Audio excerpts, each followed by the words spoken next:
বোলপুরের আইসির সঙ্গে অডিও ভাইরালের পরই দলে কোণঠাসা অনুব্রত। এবার সাঁইথিয়া ব্লকের বনগ্রামের পঞ্চায়েতের প্রধান, উপপ্রধান সহ সমস্ত সদস্যরা অনুব্রত গোষ্ঠী ছেড়ে যোগ দিচ্ছেন কাজল শেখের গোষ্ঠীতে।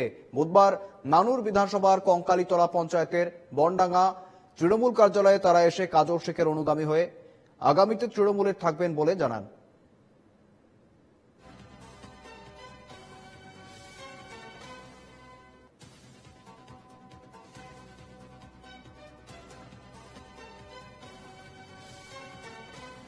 সঙ্গে রয়েছেন প্রতিনিধি শুভদীপ প্রামাণিক। শুভদীপ, বনগ্রামে পঞ্চায়েত প্রধান, উপপ্রধান এবং বিভিন্ন তৃণমূল কর্মী সমর্থক তারা রীতিমতো অনুব্রত মণ্ডলের গোষ্ঠী ছেড়ে কাজলের গোষ্ঠীতে গিয়ে শরণাপন্ন হলেন। তবে কি দলের মধ্যে কোণঠাসা হচ্ছেন অনুব্রত? শুভদীপ। একদমই শুভেন্দু, তুমি যেমনটা বললে যে ঘরে বাইরে কিন্তু চাপে রয়েছেন অনুব্রত মণ্ডল। একদিকে তার অডিও ভাইরাল হওয়াতে যেমন দলের তরফে তাকে ক্ষমা চাইতে বলা হয়েছিল, পাশাপাশি বীরভূম জেলা পুলিশের তরফে তার বিরুদ্ধে জামিন অযোগ্য ধারায় মামলা করা হয়েছে। এবার যে বিষয়টা গত কয়েক মাস ধরে বারবার চোখের সামনে আসছিল যে অনুব্রত মণ্ডল এবং কাজল শেখ তাদের মধ্যে যে দ্বন্দ্ব, তাদের অনুগামীদের মধ্যে যে দ্বন্দ্ব, সেই দ্বন্দ্ব কিন্তু আরো উস্কে গেল। কারণ আমরা দেখতে পেলাম আজ বুধবার শান্তিনিকেতনের যে বনডাঙ্গা, সেখানে যে তৃণমূলের কার্যালয় রয়েছে, সেখানে কিন্তু কাজল শেখের কাছে এসে তার শরণাপন্ন হলেন সাঁইথিয়ার বনগ্রাম পঞ্চায়েতের উপপ্রধান, প্রধান সহ সকল সদস্য, পঞ্চায়েত সমিতির সমস্ত সদস্য সকলেই। তাদের যেটা অভিযোগ যে এই কয়েক মাস ধরে তারা বারবার বিভিন্ন সাংগঠনিক এবং তাদের যে প্রশাসনিক কাজকর্ম রয়েছে পঞ্চায়েতের, সেই বিষয়ে অনুব্রত মণ্ডলের কাছে এসেছিলেন, তার দ্বারস্থ হয়েছিলেন, তাকে বিভিন্নবার জানিয়েছিলেন, কিন্তু তিনি অর্থাৎ অনুব্রত মণ্ডল নাকি কোনো পদক্ষেপ নিচ্ছিলেন না। তার ফলে এই বনগ্রাম পঞ্চায়েতের কিন্তু কোনো কাজকর্ম ঠিকভাবে হচ্ছিল না। তাই তারা আর সহ্য করতে না পেরে এবার কাজল শেখের হাত ধরে তৃণমূলে থাকার কিন্তু সিদ্ধান্ত নিয়েছেন। অর্থাৎ এতদিন পর্যন্ত তারা যেমনটা দাবি করছেন যে এতদিন পর্যন্ত তারা অনুব্রত মণ্ডল অনুগামী ছিলেন এবং এখন তারা কাজল শেখের সঙ্গে হাত মিলিয়ে দল আগামী দিনে দলের কাজকর্ম করবেন। তাহলে এই প্রশ্নটাই উঠে যাচ্ছে যে তৃণমূলের গোষ্ঠীদ্বন্দ্ব নেই, সেই বিষয়টা বারবার বলে রাখেন যে উচ্চ নেতৃত্বরা রয়েছেন, কোর কমিটির সদস্যরা রয়েছেন, সর্বোপরি অনুব্রত মণ্ডল এবং কাজল শেখ, তাদেরকে বলা হলে কিন্তু তারা এই বিষয়টি এড়িয়ে যান এবং বারবার বলেন যে তৃণমূলে কোনো গোষ্ঠীদ্বন্দ্ব নেই। কিন্তু এখানে সরাসরি যারা আজকে এসে কাজল শেখের শরণাপন্ন হলেন তারা নিজেদেরকে অনুব্রত মণ্ডল অনুগামী বলছিলেন এবং তারা অনুব্রত মণ্ডলের অনুগামী থেকে এবার কাজল শেখের অনুগামী হলেন। স্বাভাবিকভাবে এই ঘটনা কিন্তু আরো একটা দিক রয়েছে, কারণ এই মুহূর্তে অনুব্রত মণ্ডল প্রচন্ড ভাবে অস্বস্তিতে রয়েছেন।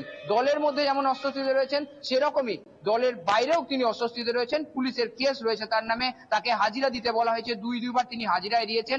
এখনো তার যে 5 দিনের বেড রেস্ট তা আগামীকাল শেষ হয়ে যাচ্ছে। তারপরে পুলিশ কি কোনো বড় পদক্ষেপ নেবে? অন্যদিকে অভিষেক বন্দ্যোপাধ্যায় ফিরে এসেছেন দেশে, তারপরেও অনুব্রত মণ্ডলের যে কি ডানা ছাঁটা হতে পারে, তার এই মুহূর্তে 2টি পদ রয়েছে। আমরা দেখেছিলাম এর আগেই অনুব্রত মণ্ডলের জেলা সভাপতির পদ কিন্তু সরিয়ে দেওয়া হয়েছে তাকে সেই পদ থেকে। জেলা সভাপতি বলে আর কোনো পদ বীরভূম জেলায় নেই।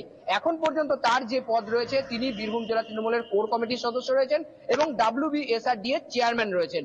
এই 2টি পদের ক্ষেত্রেও কি কোনো রকম সমস্যা হতে পারে, সেই বিষয়টি একটি দেখার। সে কারণেই কি অনুব্রত মণ্ডলের অনুগামী যারা, তারা আর ভরসা না পেয়ে কাজল শেখের অনুগামী হয়ে যাচ্ছেন, এমনটাও কিন্তু প্রশ্ন থেকে যাচ্ছে শুভেন্দু। শুভদীপ, পাশাপাশি আমরা যখন দেখেছিলাম তাকে তিহার জেলে যেতে হয়েছিল, তারপরেও কিন্তু দল তার মূল্যায়ন কোনো অংশে কমাননি এবং দলের শীর্ষ নেতৃত্বের কাছে কিন্তু বরাবর তিনি গুরুত্বপূর্ণ ছিলেন এবং বর্তমান সময়ে দাঁড়িয়ে দল রীতিমতো তাকে ক্ষমা চাইতে বলছেন এবং পাশাপাশি একের পর এক ঘটনা প্রবাহ আমরা দেখতে পাচ্ছি। অবশেষে তাহলে কি দলের মধ্যে কোথাও গিয়ে সেই নতুন করে মূল্যায়ন হতে চলেছে অনুব্রত মণ্ডলের? দেখো শুভেন্দু, এই বিষয়টা একদমই, কারণ যে 2 বছর প্রায় বলা যেতে পারে অনুব্রত মণ্ডল গরু পাচার মামলায় অভিযুক্ত হিসাবে তিহার জেলে কাটিয়ে এসেছেন, সেই সময়ও কিন্তু বীরভূম জেলা তৃণমূলের সভাপতির পদে অনুব্রত মণ্ডলকে রাখা হয়েছিল, কোনো পরিবর্তন করা হয়নি। তিনি ফিরে আসেন, ফিরে আসার পরে তার আগেই মুখ্যমন্ত্রী বীরভূম জেলায় কোর কমিটি গঠন করেছিলেন, যে কোর কমিটি কিন্তু এই বীরভূম জেলা 2 বছর অনুব্রত মণ্ডলের অনুপস্থিতিতে পরিচালনা করেছে।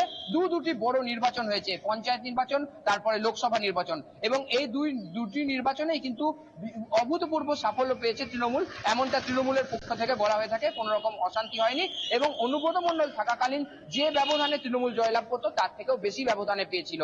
তাই মুখ্যমন্ত্রী কোর কমিটির ওপরে আস্থা রেখেছিলেন। কোর কমিটিতে অনুব্রত মণ্ডলকে অন্তর্ভুক্ত করার পর যে বিষয়টা সামনে এলো সেটা হচ্ছে এই যে অনুব্রত মণ্ডল এবং কাজল শেখের মধ্যে দ্বন্দ্ব। বারবার কোর কমিটির প্রত্যেক মাসে বৈঠক করার কথা থাকলেও কিন্তু বৈঠক হচ্ছিল না। সে কারণেই হঠাৎ করে দেখা গেল যে নেতাজি ইন্ডোর স্টেডিয়ামে মুখ্যমন্ত্রী একটি মিটিং করেছিলেন, সেখান থেকে তার পরবর্তীতে যে লিস্ট দেওয়া হলো প্রত্যেকটি জেলার, সেই জেলার লিস্ট দেওয়ার সময় দেখা গেল অনুব্রত মণ্ডলের জেলা সভাপতির পদ আর নেই, তবে তিনি কোর কমিটিতে রয়েছেন। এবার এই যে অডিও ভাইরাল কাণ্ড, অর্থাৎ বোলপুর থানার আইসি লিটন হালদারকে অনুব্রত মণ্ডলের নাম করে কদর্য ভাষায় আক্রমণ করেছেন একজন, বিভিন্ন অপশব্দ বলেছেন। সেই শুভদীপ, আমি ফিরবো তোমার কাছে, আমি তোমার কাছে ফিরবো, সঙ্গে থেকো। পাশাপাশি